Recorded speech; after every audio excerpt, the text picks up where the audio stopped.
Another question for everyone. Who is the best person to speak with at a large healthcare organization to get your company noticed?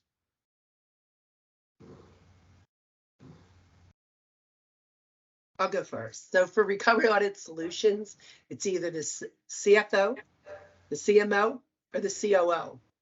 And the reason for that is they're more or less going to make the final decision. And in addition to that, it allows us the opportunity to present our services to them on how best to support them so that we can work collaboratively together.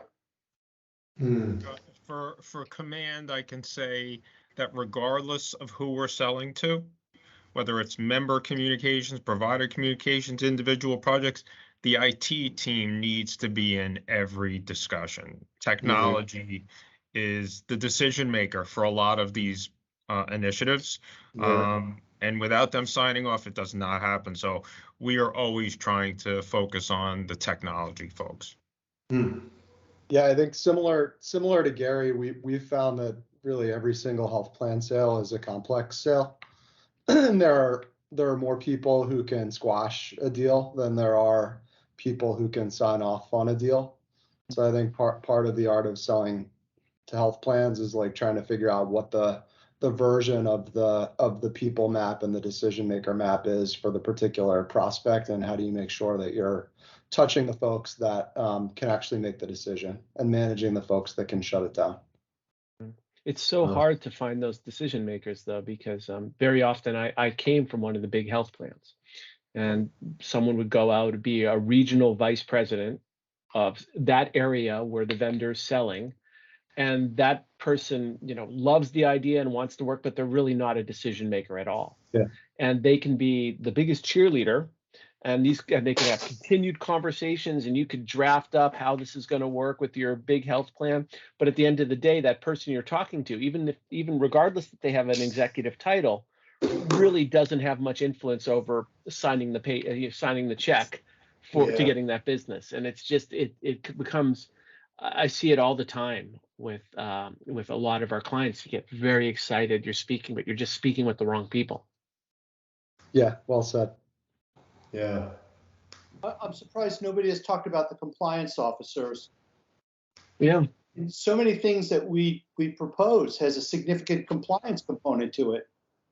How do we incorporate, if not them, because they're not decision makers, right? They are cheerleaders that you need to have at the table supporting what we're doing.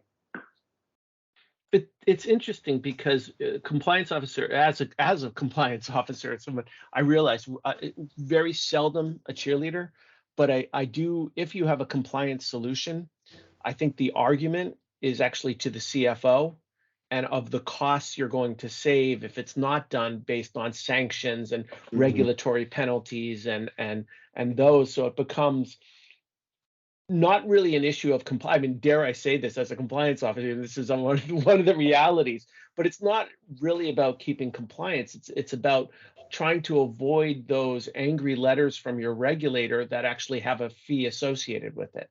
Yeah. And if you put it in that point, as in this is all, you put it in not in the sense of being compliant, but as an ROI, unfortunately, I think the way the market works is you're going to be more successful.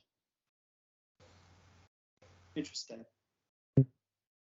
In my opinion, this is not. I don't want to make a blanket statement like that. Okay, Justin, I do not speak for McClennan. I want to stir the kettle here. Yeah, right. Barry, this is Kurt at Calibrated again. Yeah. You're right, because compliance is the first thing in our business because we do offshore services.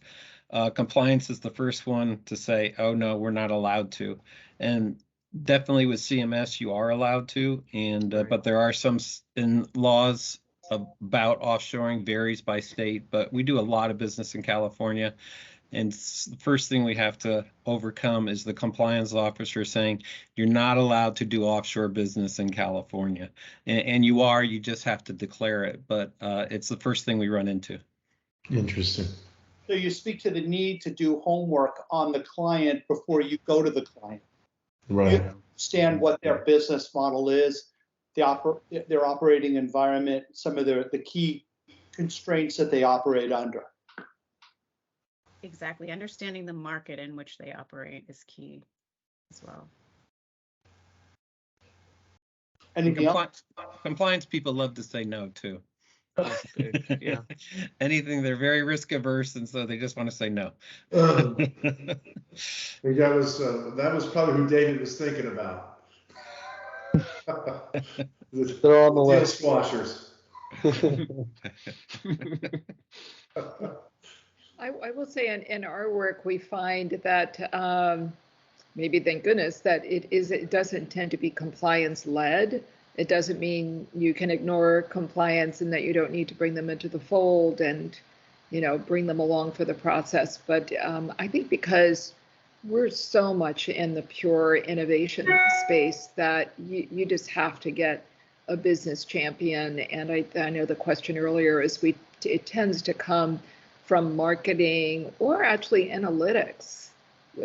For us, less than IT, because they're very focused on, you know, how can we find solutions to solve, you know, big pestering problems, you know, and that's usually where the innovation group gets, you know, maybe for some kind of stuck with the big problem and, you know, oh goodness, how are we going to solve this?